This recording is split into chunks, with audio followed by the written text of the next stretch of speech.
Welcome back, everybody. This is Retro Replay with a retro review of the game Kicks for the Nintendo Game Boy. I first want to clarify that there is some controversy over the pronunciation of the name of this game, and I'm honestly not sure which is correct. I've always pronounced the name Kicks, but some people do pronounce it Quicks. And I've even heard some people pronounce it Keeks. But from here on out in the video, I will use the term Kicks to refer to this game. So first, let's go over the rules of this game. The radiating lines that are moving around in the middle of the screen are the kicks. And it is actively trying to kill you. What it is trying to do is hit the active lines that you are drawing on the screen. And the goal of the game is to segment off 75% of the screen. And that allows you to move on to the next level. There are also the sparks. I don't know what the proper term is, but the sparks that are moving along the outer edge of the screen, they are also trying to kill you, and basically if they run in to your little diamond that you are drawing with, that will also cost you a life.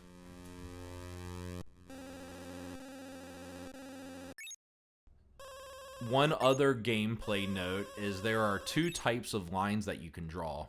You can see the checkerboard box that I drew there. That is a slow draw. And basically when you're drawing it, the diamond moves very slow, as you can see here. And with those boxes that you create, you get double points.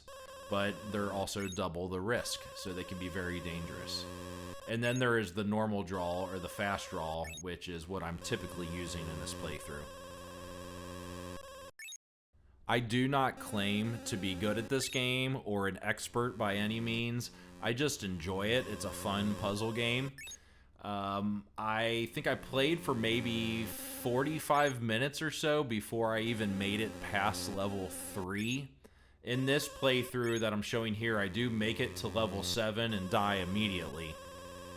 The game can be pretty challenging.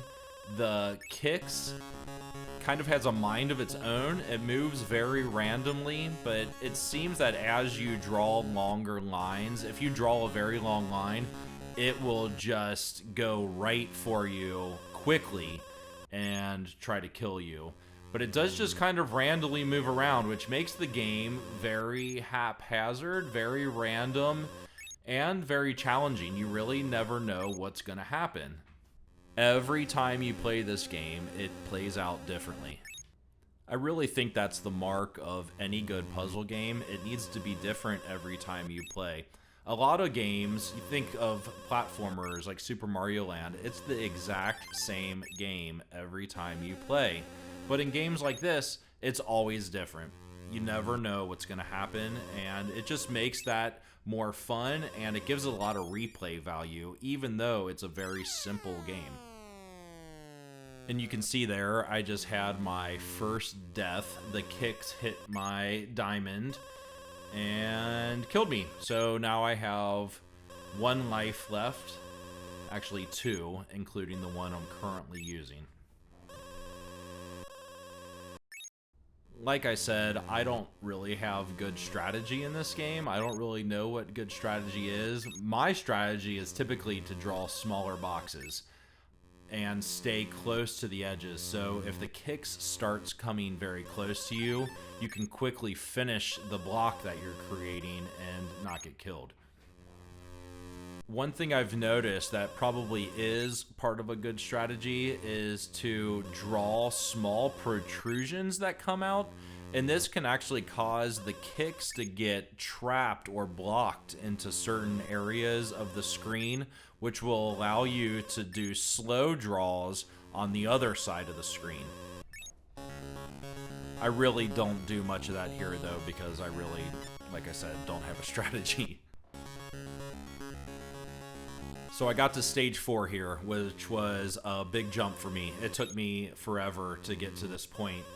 I started getting a little bit more comfortable with playing, but it took me a while to get past stage 3.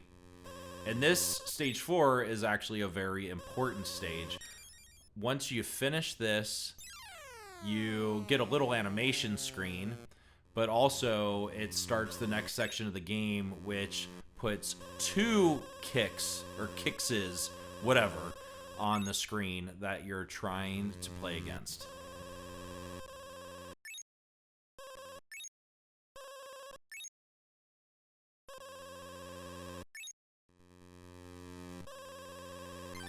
I'm kind of stressing out here as I'm playing through this level because it did take me so long to get to this point, and I don't have any lives left, so I really want to make it to level 5, and it just tried to kill me there, but it didn't quite get to me. It's been very erratic as the kicks is trying to get to me, but I do survive this round somehow, and you'll see it here. I do make it to the next round, and I get some fireworks after this one.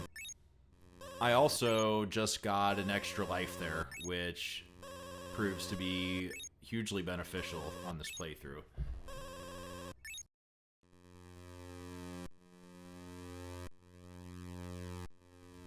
I'm drawing all these small blocks though, just getting 1% at a time, just trying to squeak past this level.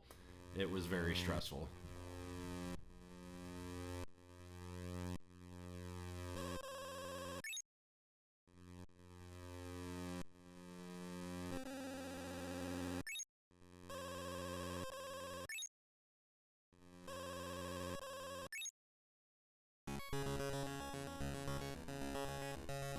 And here we go. It is now party time. I finished level 4.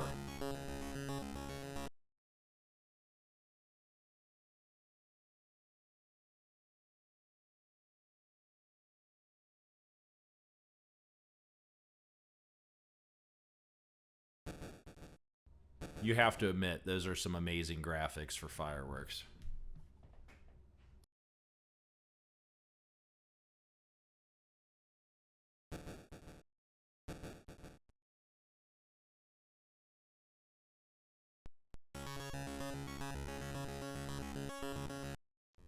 So now that we're in stage 5, like I said before, there's 2 kicks, or kickses. I thought this would be a lot more challenging, but they seem to stick together a little bit, and this actually wasn't too bad to get through. One thing that I did read about this that I didn't realize is that the goal of this is to actually try to separate the 2 kicks in separate parts of the screen. If you do this, that completes the level, so you don't have to get 75%. And it also gives you bonus points that carry over into the next round. I wasn't actually able to do that in this playthrough, but that is my understanding, is that you want to try to separate these 2. But you can see they're really sticking together. I didn't have a lot of opportunities to try to split them up.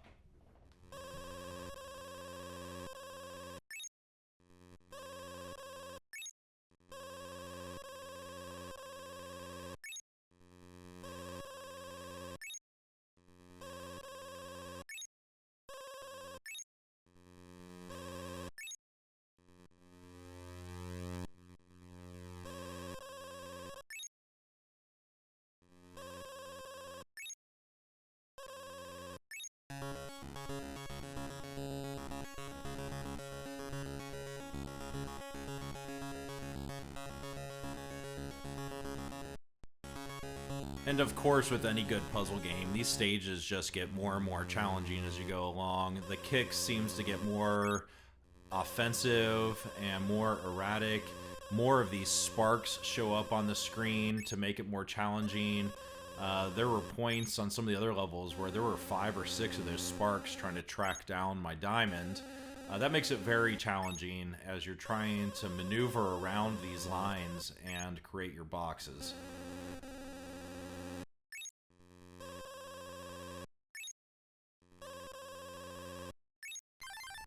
But all in all, I really enjoy this game. I think it's a really good puzzle game. And for a lot of the reason, as I stated earlier, you know, it's very challenging. It's different every time you play. It does take some skill and some know-how and some strategy that I obviously don't have to get farther in the game.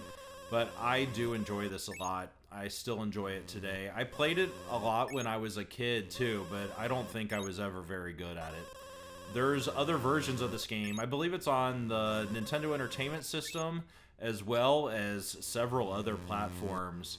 I believe most of them are similar to this gameplay style. There might be small tweaks here and there, but in general, it's very much like this. This is one of those game types that the Game Boy was so great for, though. You know, these puzzle games that are just pick up and play. You can play them in short bursts. They're fun, they're challenging. I mean, Tetris is a great example of that. But I love these kind of games if you just need a short distraction. And this is the end of my round here. I die immediately. I get just that small little line drawn and the kicks hit me. But that was the end of this playthrough. And funny enough, Mario is in this game for some reason. Just like a lot of early Game Boy games, Mario was injected into these games. They were Nintendo-fied. So we've got Mario with a sombrero on, playing a guitar in the desert with a vulture. Very interesting. But that's it for this video. I did enjoy this game a lot. It definitely gets a thumbs up from me. I enjoyed coming back to it and playing it and trying to get a little better at it and making it past level 3. It got very exhilarating once I got past that point. So this was fun. I really enjoyed this a lot. I look forward to trying this out on some other hardware, some other consoles, to see what the differences are in the other versions of this game. But thank you for checking out my retro review of Kicks, or Quicks, or Keeks, or however you want to pronounce it. Leave a comment down below and let me know what you think of these videos. And if you are enjoying the videos, please click that subscribe button and don't forget to hit the like button. I will let you enjoy some of this fine music from Mario, and I will see you all again soon.